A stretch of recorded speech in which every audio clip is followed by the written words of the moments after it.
It's 12:35. Thank you. Well, so welcome everybody. This is the Clinical Consultation Network. Of course, you know that we do this every Tuesday at 12:30 Central Time. So glad you could join us today.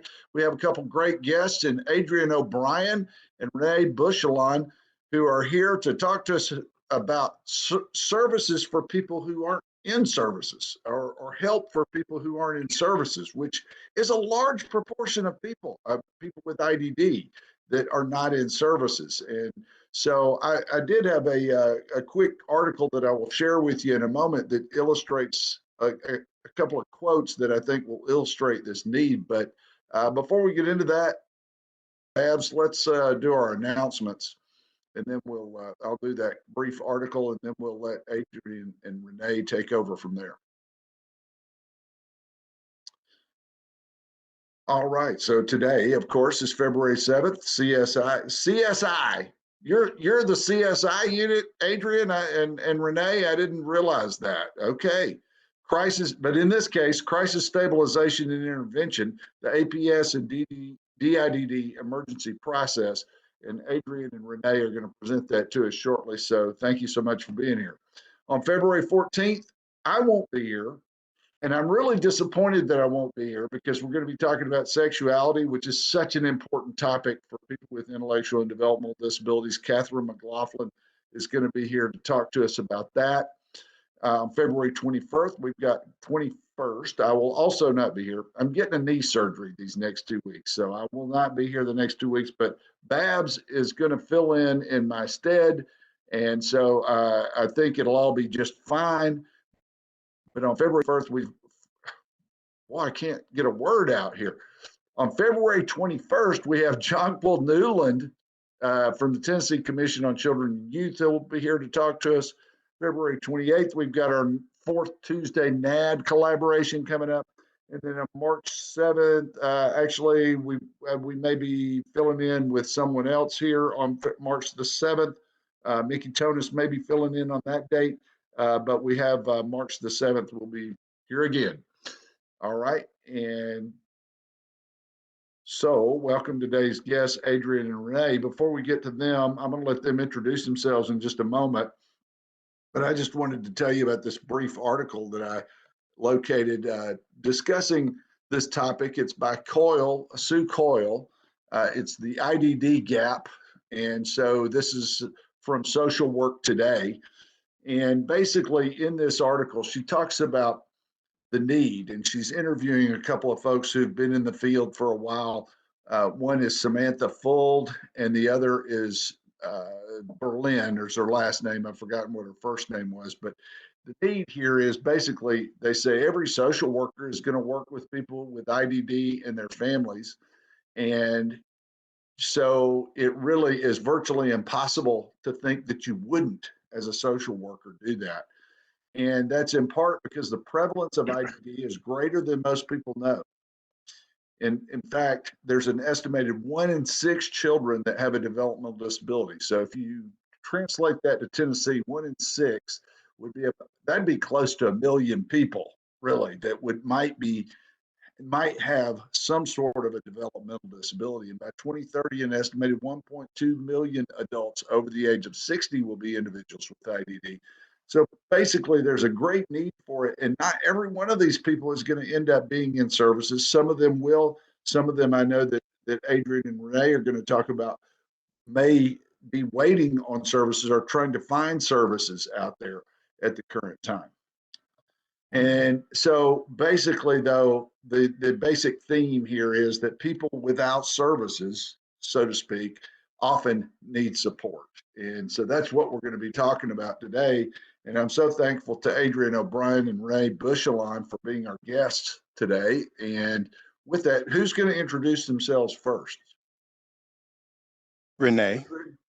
Renee's going to introduce herself first, and she's going to remember to provide that fun fact for us at the conclusion of her introduction too, as well. So Renee, you want to start us out here? Great. All right, great. Thank you, Dr. Davis, and I appreciate the invite. Hi, everyone. Very excited to be here. My name is Renee Bushelon. I am the statewide APS director, and APS stands for Adult Protective Services, in case you didn't know. I've been doing this for about, well, I'll just say over 20 years. And I'm actually very interested in what Dr. Davis was talking about this article, because we are seeing an increase in the population over 60, and some of those do have ID. And so it is crucial, more probably now than ever, that we do have these partnerships where we can work together to ensure that Tennessee's vulnerable adults are protected. A fun fact for me, this is kind of hard. I'm not really a fun fact person, but I guess what I'll go with is I've got a 15-year-old daughter now, but when she was younger, she used to play recreation soccer. And so as a social worker here, I tried to be a rec soccer coach, did it for several years until she started getting up, like higher up to where they really needed more skills, and these parents were like competition and stuff. So I kind of bailed out at that point. I understand. I understand completely. I remember when my grandson started playing soccer, he played in the one goal soccer league. Anyway, these kids were like 2 and 3 years old, and they basically would just start kicking the ball, and they had paid no attention to the boundaries. If the ball went out of bounds, they just kept chasing it and ran all over the place. Was that the age you were coaching when you were doing this? It was. Oh yeah. my gosh. I can't even imagine. Well, what you probably end up doing is just throwing up your hands and saying, okay, we just let them do what they're going to do. Because let's just have fun, right? Yeah, that's basically what it's all about. That's great. That is a great fun fact, though. I'm glad you shared that. Thank you so much. I'll go ahead and let Adrian introduce himself, and then you guys can jump in to your presentation. Adrian? Yeah, thanks so much, Dr. Davis. You're getting close to being in our 5 Timers Club, if not there. Yeah, you mentioned that before, and I appreciate it. And I'm looking forward to making the next round. Okay. I've been with DIDD for a while, and also been in mental health, not getting treatment, but doing treatment. And also substance abuse treatment, working with people at the methadone clinic, things of that nature. So really looking forward to talking about this, because I think this is a reciprocal model that not only this state, but many states can try to replicate, that we put together. And we just think it's really important for everyone. So Renee and I are really proud of what we present today. Now, the biggest challenge in my life is to come up with some fun fact. And I have to you're talking about how stressful this was, having to come up. Oh my goodness, it's awful. You're talking to a person that I don't go to no hockey games. I don't watch them. I don't watch no football and all basketball. I just try to enjoy life. So yeah, this is major. So I came up with one I think is fun, but I don't know if anybody else will. In 2019, when I went to work, I realized we had contractors cleaning our building. So I decided we should lead the way with employment. And I went and talked to the person that owned the company about hiring individuals that we work with. He bought into the idea. We met with an agency. And as of today, I had fun again, because I saw those same people that we hired years ago cleaning our building and working with us, and the staff in our building embrace them. They happy to see them. So I think we having fun, not just me, but everybody that worked there. Every time we come to work and realize we help hire people and they make them regular pay like everybody else. And that's a lot of fun to me.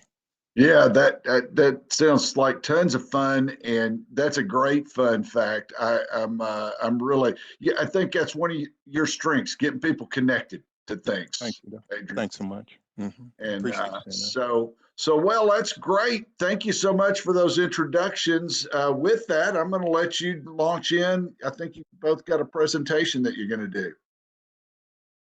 That's correct. And Renee going to get us started, and I'll pick up after that. Okay, very good. Renee, take it away. Right. Uh-oh, I'm gonna have to, I've done messed up.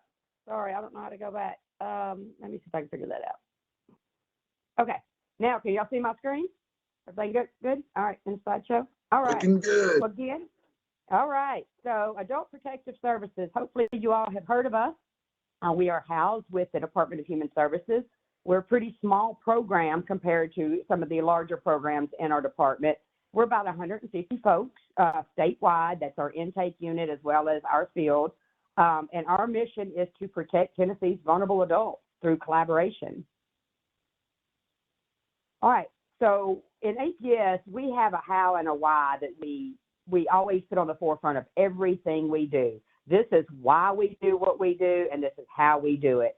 And what I hope that you'll see from our team is this in our practice, our everyday work when you're interacting with our staff, because we believe that all adults should be safe, valued, heard, and treated with dignity.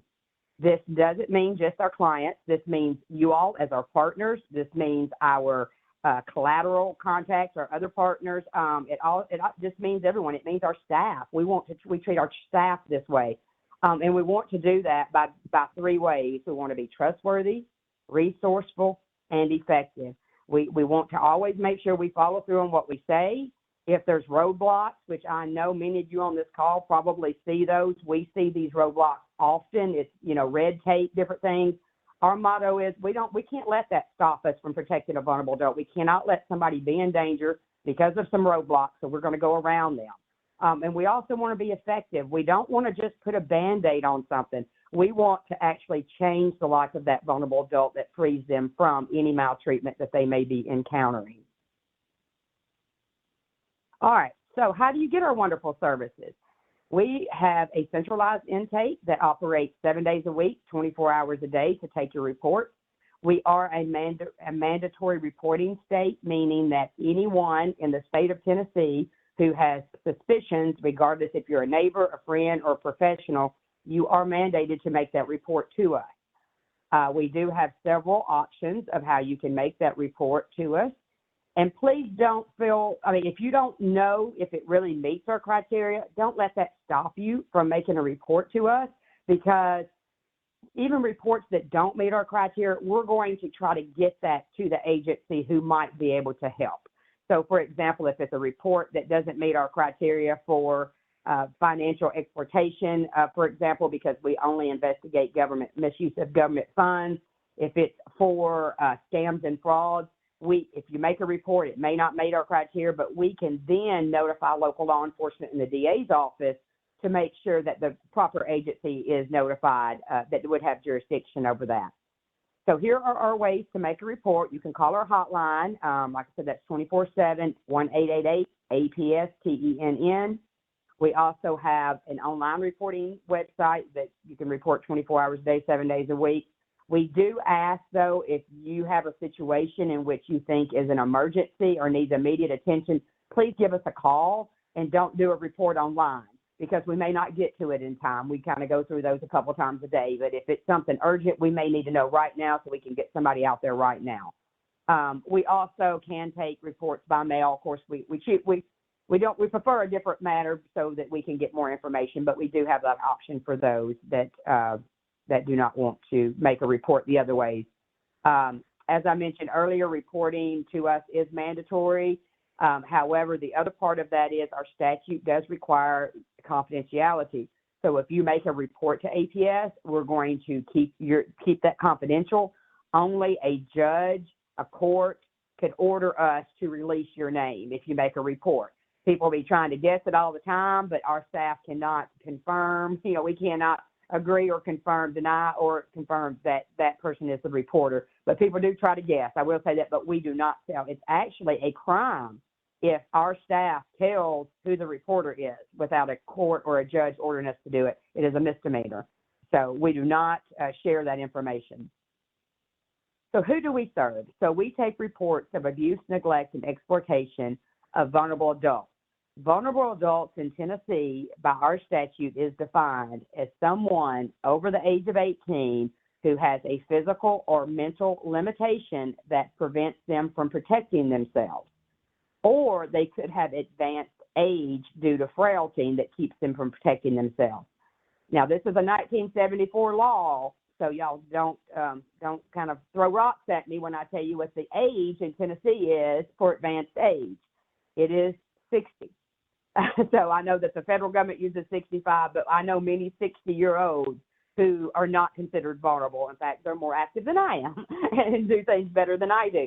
So just because you're 60 does not mean that you're a client. However, if you are 60 and you're having trouble providing care for yourself, we do serve those populations. That's good to know because All right, I'm 60, so I'm going to keep so we that may in be mind. getting a report, right? Yep. All right, so what do? We investigate, or we take these reports through our hotline. Our hotline is called the call center. We call it our intake unit. They will make a decision on whether or not the report will be assigned for investigation or it will be screened out. They should let you know as a caller, when you call our hotline and you're making a report, they should be able to let you know if we're going to be sending someone out or if we're going to screen this out and notify other parties who may have jurisdiction. We investigate and intervene when appropriate and necessary. Whenever we do investigate and we find a need for protective services, we talk to the client, we involve them in this decision-making process. What services and supports do you need to make sure that you're safe and you're healthy and you are not suffering any maltreatment? We then help that client arrange for these services, and that's where I think Adrian's going to talk a little bit about our connection with DIDD. While we are mandated with this task, we don't have the services at our fingertips. We really rely on our state agency and community partners to help us protect the vulnerable adults with the services that they offer. That's why I think this podcast today is going to be such key, because while we may initiate things, we really need that partnership. Collaboration is the key. All right, so when you call us and the report is assigned, we have 3 different response times in case you're interested, and you should be able to ask the intake worker. If the intake worker says, we're going to assign this for investigation, they should be able to tell you whether it's an A or a B or a C. And what these response times mean to us is that for a priority A, we must make face-to-face contact with that vulnerable adult within 24 hours. And then a B is 1 to 5 business days, and a C is 1 to 7 business days. And that is set based off of the situation. For example, if we have someone who, for the purpose of this podcast, who suffers with an intellectual disability and their caregiver gets hospitalized or dies or somehow is not able to provide that care anymore, that would be an emergency, right? Because they need that care, and that would be a 24-hour response where we're getting hold of Adrian. I don't want to get ahead of myself, but we're saying, hey, we've got a situation here. We really need services quickly. Whereas maybe in that same situation, the caregiver is scheduling some surgery to be done, maybe, or maybe they're going to have to go to the nursing home, and it's going to be, 30 days or a week out. It might be a B or a C, depending on the time frame. So whatever details you all have, when you can call us, that will help us determine how quickly we need to get out there to help that individual. All right, so we investigate not only abuse, neglect, and exploitation, but we also investigate self-neglect. And I'll just kind of quickly go over this because some people, it kind of gets lost with the neglect. But self-neglect occurs when a vulnerable adult is not able to provide care for themselves or obtain the needed care.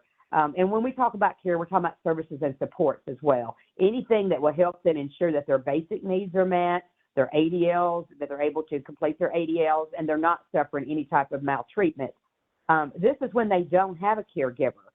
So sometimes this does happen. If they have a caregiver, like in the situation I described earlier, where maybe they're unable to continue to provide the care, we probably wouldn't consider that neglect because they're not able, right, to provide. It's not intentional that they're not able to.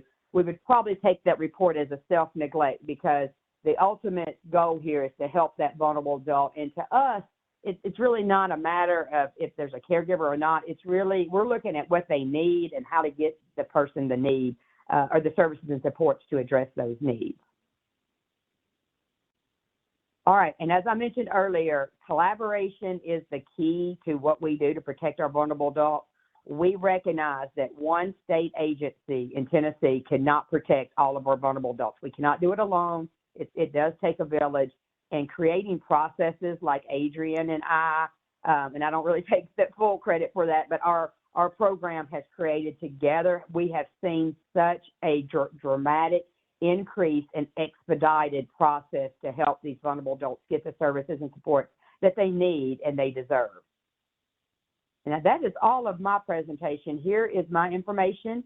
If you have any questions that you want to follow up after, there's my email address and my cell phone number.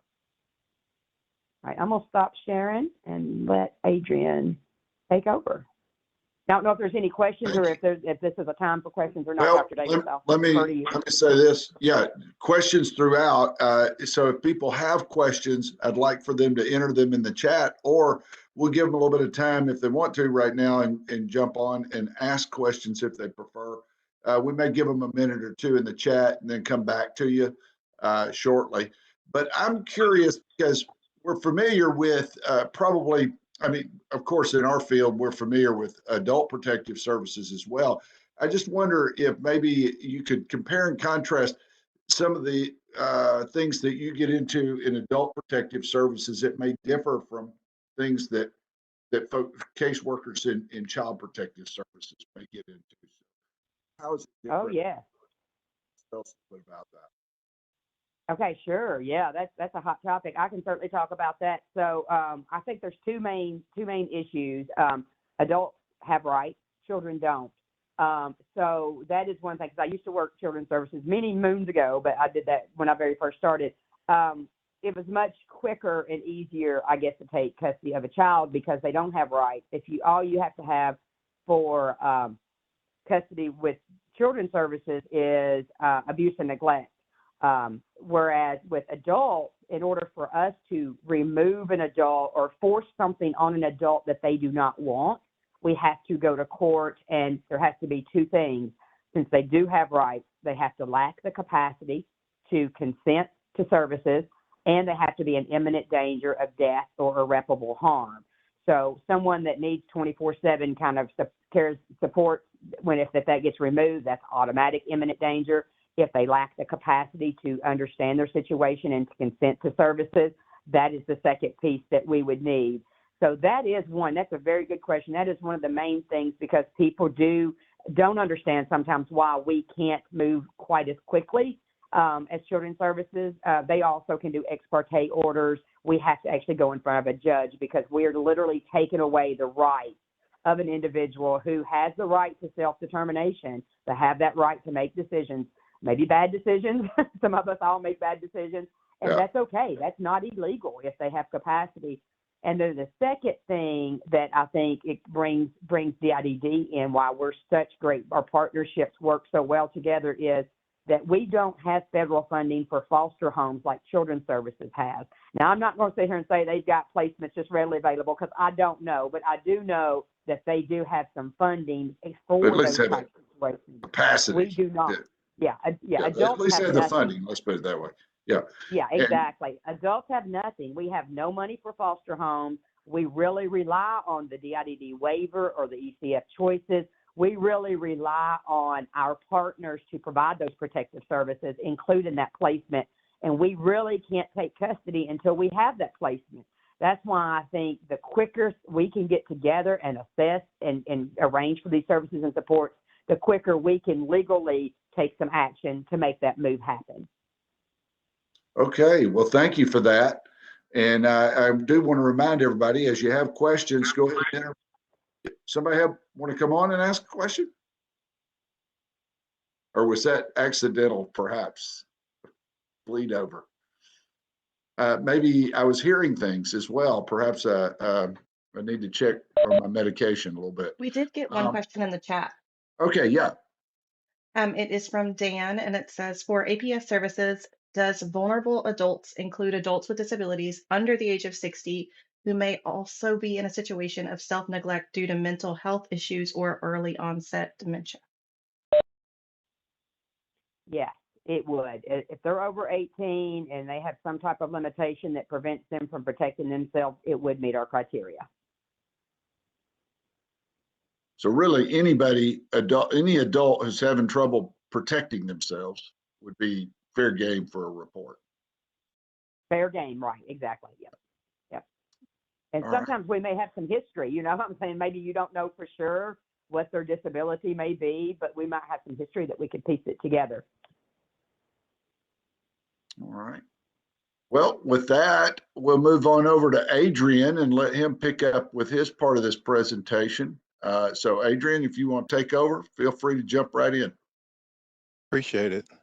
First thing I'll at least say this, Mitch, Renee and I, this basically evolved because our first responders, and I really appreciate our APS workers, they are our first responders to get out there and evaluate situations. And what we learn, at least what I feel, is that many of our first responders need technical assistance to help them sort through so we can make decisions on what kind of support a person needs. Yes, you can move to the next slide. And many times, and what we have, just like Renee said, many times, workers in the field, APS workers, they call me on the phone. I don't even know who they are, but they'll call me and say, Adrian, this is what we have. And that's when we start to work at that moment. So the purpose of the presentation is to really talk about this crisis stabilization model. And we hoping it's one that everybody pick up on, that we help create it.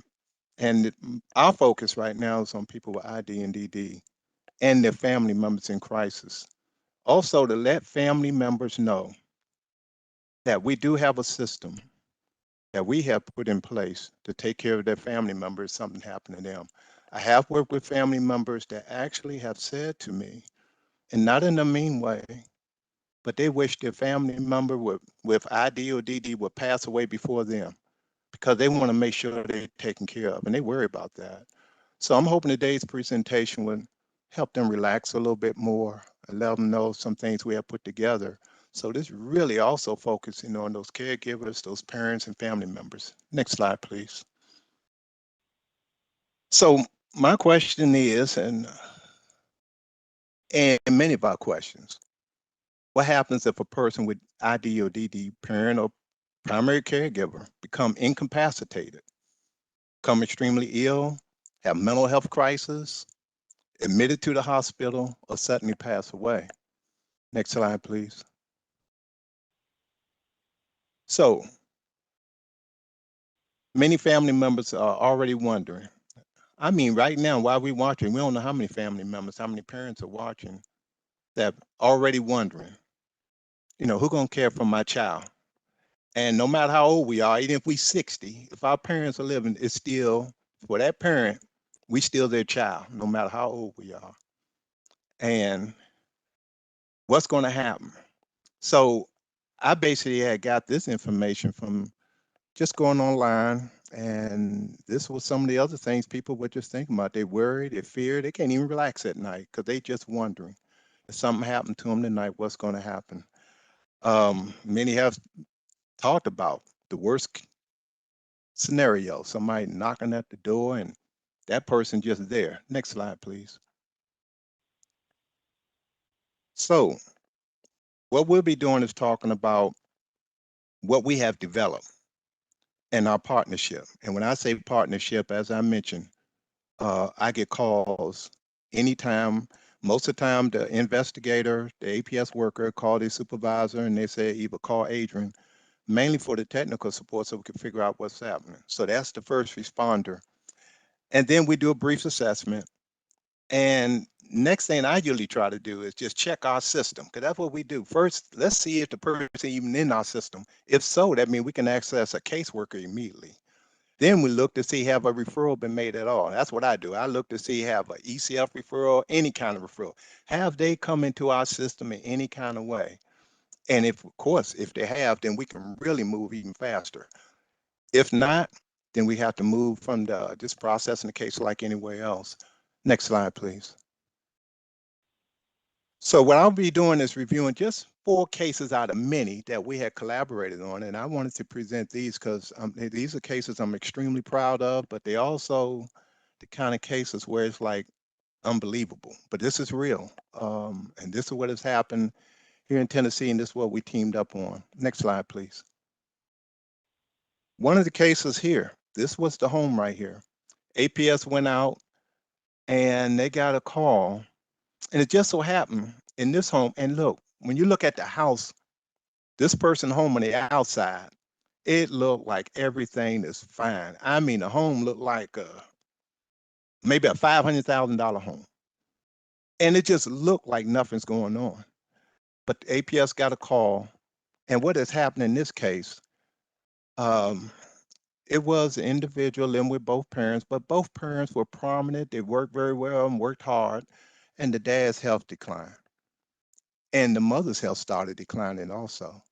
And this is the outcome of decline. You know, they were basically just existing. Next slide, please.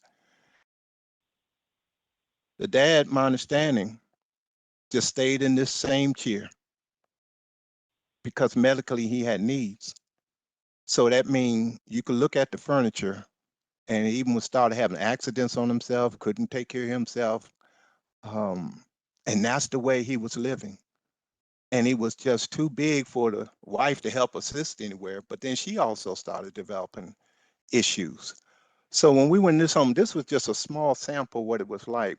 When I say we, when APS let me know and we looked into things, the home was in terrible shape. We had the contract, and what we did, this is what we did with APS. We're not always looking, or APS, when I say we, that's on that day when I'm working with APS, it's a we. We're there to take care of families. And by that mean, we're not interested in always separating people, taking people, putting them somewhere else. We wanted that family to stay together because the individual we worked with, she loved her parents, and her mama was having just some minor issues, but she needed some support. So we determined to keep them together, and we contracted with a cleaning company that came in and cleaned the place. Next slide, please. The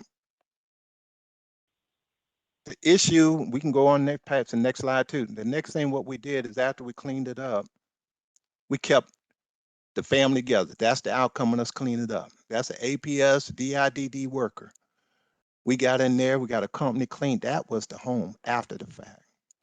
And we got the mother support. And the way we did this, there were some natural supports we identified. There were some community supports we knew about. And we brought it all together to support that family. Next slide, please. Different home. And that's because we got together with, because look, let me say this. Even though the individual's parents was having medical problems, that individual loved their parents, both of them. They didn't want to be separated no more than anyone else. We want to make sure we provide a home. We put the supports in place also to still help the mother. The dad wasn't able to return to the home anymore. That's how bad his health was. But when they went back home, they had a lovely home like it used to be, and we made sure all those supports were in place. Next slide, please. So once again, I'm moving beyond just my thoughts. This case here, this is case number 2. Now, this was a tough case also. I got a call on this case. And this was about individuals living in a motel with his father. His father passed away. Now, keep in mind, motels, most of them just have 2 beds side by side. That means that individual was there when his father passed away. He's dead. And he, at least some kind of way, have to get help for their dad, but he's gone. I went on I'll say on the scene. Usually when APS call, I go just like something off TV. And this room was once again in terrible shape. It was in terrible shape. That means that individual, in my mind, had been traumatized in many ways. Now, this person hadn't been to school in many years. He only went to school for 1 year. His dad was moving around different places and things of that nature. We did not have no documentation. This is another concern I have. Usually people in service, most of us have worked in this field. We recognize people by ISP or PCSP plan, person-centered plans. People not people anymore. We just plans. And that's the first thing we all want, a plan. But in these cases, there are no plans. We're creating the plan that they want. We have to work with nothing. And we have to make sure we support the individual. Everything we learned in school about mental health things like stages of grief, it's going on with that individual. That individual is not a plan anymore. That's a person who's hurting, just lost their parents, have nowhere to go, can't tell you where they've been, couldn't tell us much of anything. So the APS worker and myself, we had to piece that together. And even this individual here was later determined to have autism. Now keep in mind, if I got this right, state of Tennessee haven't even really started recognizing autism until 2016. So that means some of our assessments and the people who are doing assessments only were doing it for people that with an IQ score of 70 or below. So our first place we had the person assess, they could not assess for autism. But in my personal opinion, that's what we're dealing with. So I found a psychologist. I don't know how I got, well, I know how I got lucky on this psychologist that did assessment for me. And that's what the diagnosis, we got the person in service. Once again, APS and myself, we was out there. Now, this is when we develop, or at least what I feel, I developed emergency respite.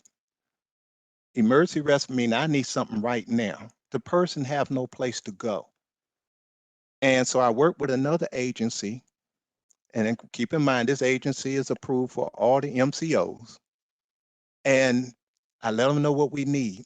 And this agency happened to have a family model. That's what this person needs, because in my mind, this person is also dealing with depression. Have to be. People with any disability have the same kind of issues we have. So we want to recognize that. We had the family come out. I introduced them with the APS worker. They took him in like family. And that person, you can go to the next slide. That person today is still doing very well. Matter of fact, also I got the person in therapy. That same psychologist found a way. We started therapy within that next day. Just support type therapy. So we talking about a model where you not only getting respite, in my mind, till we get more information. It take a while to get through the process of getting person in service. So what I needed was agencies that willing to take people in, that are contracting already with the DIDD, that knows what they're doing, know how to care for people and support them where they are. And also keeping in mind they're grieving. But when you embrace them like family, they almost, some things just go to the side. So we linked all those things up for that individual. Next slide, please. Hey, Adrian, I just wanted Yes. to ask you something real quick about this because, a lot of times when IDD service providers are wanting to take someone in, they like to have all of the information, everything they can know about this person they want to know. In these cases, I assume you can't always know everything before you have to take some action. Is that true? And if so, how do you address that? How do you Well, deal in with my it? mind, yeah, in my mind, it's not true. What I need, and the people I'm working with, what I need is an environment that care for a person. What they need, what I need is people that are going to love them, and we'll gather information. So uh, the other thing I'm not looking for neither is the agency talking about money, waiver. I don't have time for that. I need people that'll take people. We'll get money. That's later. So I found a provider, and Renee and I find some ways sometimes to provide a minimum amount of support. This particular agency I've been working with, we're not talking about no money, no waiver money, nothing. What I want is people that care about people and be there for people. We'll learn the things we need to learn, but we don't need to know. That's why I said we don't have no ISP. So I need to work with people that say, yes, I just care, you come on and we'll be there for you. Um, so no, you don't need a whole lot of information. Don't get me on that soapbox, because Everybody sometimes we wants get the information, but sometimes you don't have the luxury of all this information. You just got to get something done and every gather the information over time. we'll get it over time. So Yeah. right now we just need services. This next case here was one that you think you see on TV. And I put this out there because I received a call from a person said they're a homicide detective. Now my heart started beating like, what is a homicide detective? I never had a call from a person say they're a homicide detective. And he told me he got my name from somebody to help with 4 siblings. First thing I said, well, you might need to check with Children's Services. And they said, no, they told me they need to talk to you. I said, well, who was? So they let me know APS was the one mentioned. I said, oh, okay, so how old are they? These individuals were over 20, or at least around that range. I said, no, this is something that we do need to work on. This case here was beyond anything. It was 4 siblings in a home, and the sheriff department went to evict them because families haven't followed up on rent or something of that nature. When the sheriff department went into one of the rooms, they found the mother corpse. Mothers have been passed away for over a year. And there was a lot of clothes on it. So I'm quite sure the sheriff department and everybody else needs some counseling. It was a lot of clothes, and they thought they was just removing clothes, and that's where the body was. This was a case beyond anything. Let me also say I had unconditional support from DIDD to go out and do whatever needed to happen with this case. Next slide, please. This one here, when you have 4 siblings, and you have to get a lot of information. I like what you're saying also, Dr. Davis. You got to, best, I'm gonna gather as much as I can right there. But the main thing is, the first thing I got to do is try to determine in my mind if this person eligible for services in our department. And if not, then I'm gonna have to put my mental health hat on and try to figure out what's resources there. Whether I'm going that direction, but I'm going one of them directions. But usually now APS is very, very, very, very, very good of identifying individuals with ID or DD. They know reaching our department, our partnership is right there. I think every worker must have my number in their wallet. But for this individual, or these individuals, when I got to where they were, the sheriff department at least put them in a hotel for a minute, and I talked to them. But the main thing I kept in mind is that this was trauma number 2. What happened was the mother had them to promise them if anything happened to her, don't tell anybody. Well, they took it to heart. And my understanding, she used to have seizures at time and come out of it. That's the way the family members explained it to me. And this time she didn't. I did ask the question, but did you have an idea what would happen if a body lay there? Well, they let me know they learned. And I'm not going to talk to you about the experience they had, but that was very, very traumatic, the experience they had. But the main thing from there, I don't know how I got lucky again to get the documentation we needed from the school system immediately to get these folks in service. The other thing is I talked with the individuals to let them know we're going to be there to support what's going to happen next. The managed care organization sent out their main director. Our department worked on mental health co-op. I'm letting the individuals know these different things going to happen. That's a lot of people in their lives real quick. We did get mental health services, other supports in these people's lives. And all this happened on the same day. We still needed our emergency respite and not with a whole lot of extra plans. And we did put all those things in place. Once again, these individuals are thriving, doing very well, mainly because how we encountered them from moment one, not a week later, not a month later, but from that minute. And we can access housing, we can access support, counseling. We covered every area. And this is another proud moment. Next slide, please. This last one, I'll say, is happening right now. I got a call just a couple of weeks ago. This individual been with his mother all his life. She was in the hospital fighting with cancer. And I put a statement, that last statement, I remember when I got that email, and it said she's being taken off the ventilator at 1 o'clock. Now that's a tough email to get because you know, okay, something might happen after that. But the APS work and I had already been proactive. The hospital had let the individual stay there with their mother because they knew they were last days. And we were already moving to support this person. I was already looking for information. APS had already started. Somehow another APS couldn't get them documents. I don't know how lucky I am. I'm always getting it some kind of way. And I talked with the folks. They told me they had it. They told me they're going to put it in the mail. I said, the mail?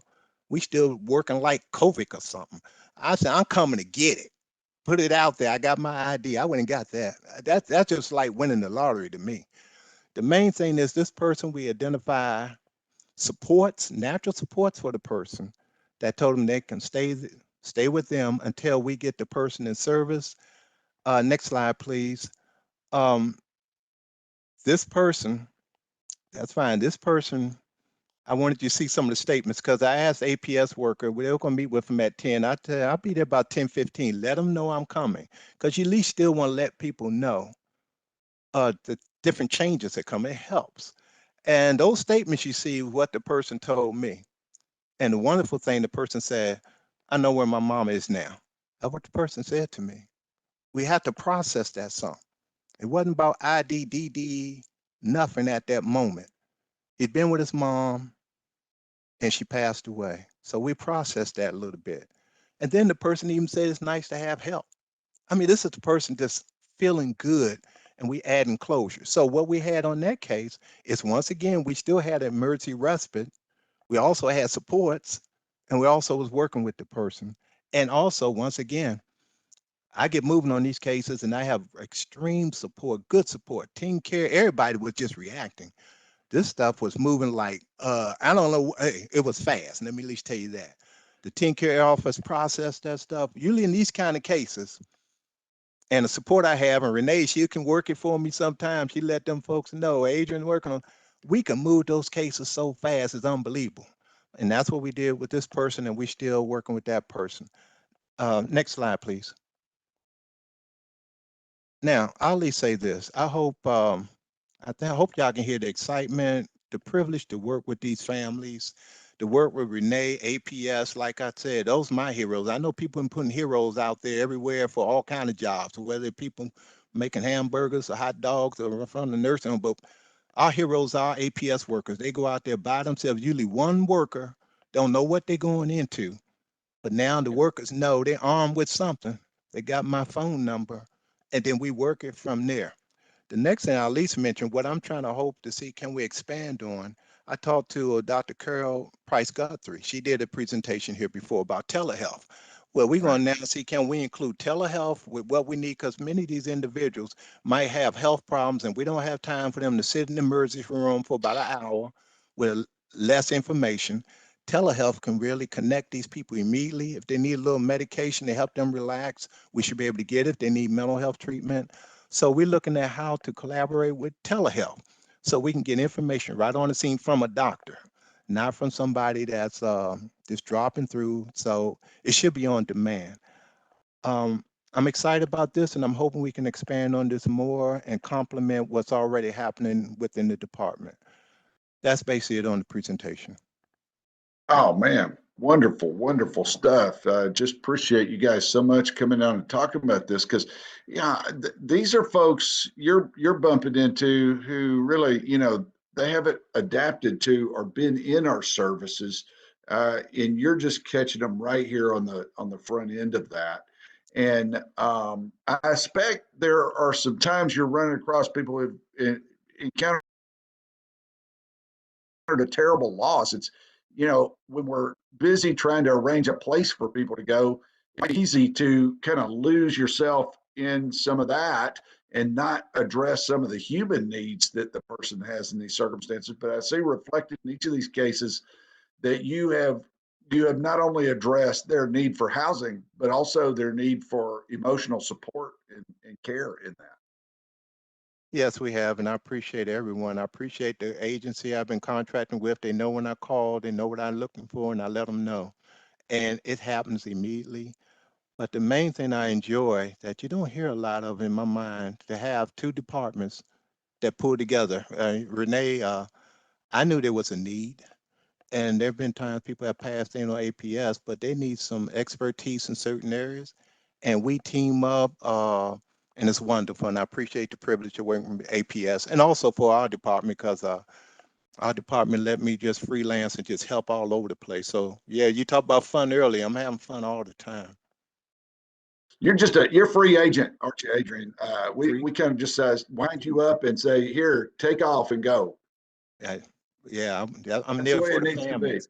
That's the way it is. I appreciate it. Here, You're the I same, hear you. doctor. But Yeah. but I do appreciate what you're saying about the cross systems collaboration. Renee, you've worked with DIDD on these matters. Tell us a little bit about how that relationship has been from your perspective. Yeah, I'll tell Adrian, it has been wonderful. Now, it hasn't always been, right? Because what we first have to do is look to see what rules each agency has, right? I mean, that's a big issue. But once we realize, okay, this is what your department can do, this is what mine can do, I think the beauty of our relationship was, okay, how do we get around all of this? How do we get around this to protect these vulnerable adults with our shared mission, right? Because DIDD, of course, wants folks with ID and DD to be taken care of and to get the services and supports they need. But it really, I mean, once we realized we had the shared vision, shared mission, it was pretty easy after that. I think just getting through that, and not just this, I'm not going to say just this department, but I think any agencies would have that to come through. Yeah, I like what you're saying though, because you have a shared vision, but everybody has their own limitations when you work across these systems. Learning the other party's limitations and strengths is an important part of having that relationship, it seems to me. Yes, I agree. You said that wonderful. So, all right, Adrian, I'm not sure if this, by the way, do we have any other questions, Babs? We do. We have one for Renee, and it is, what, if any, impact does conservatorship have regarding APS services? Okay, sure. So I'll first say that we're not really in the business of policing conservators. That's kind of, we feel like that's up to the court. However, we do encounter situations where conservators are not making the proper decisions for their wards that maybe end up in abuse, neglect, or exploitation. In those situations, we don't let that interfere. I mean, there have been times that we go and we remove a conservator. Sometimes they just have different ideas, but they don't understand their ideas impact the vulnerable adult negatively to the point that they're in danger and because their needs aren't being met. There are times that we will go to court and set aside or ask the court to set aside that conservator. Our statute of when we take custody, that's one thing that we do. If there is a conservator, we will set that aside through our custody process. And then we actually partner with DIDD on another, not Adrian, but a different set with your Office of General Counsel, and to get a corporate conservator, if you will, if one needs to be replaced. So if there needs to be, if this, sometimes conservators die, they're not able to continue, being that conservator. We do have a process in place where we reach out and we connect with DIDD on those issues as well. I hope that answers the question.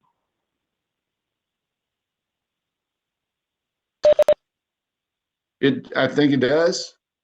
And I am trying to bring up here for Adrian his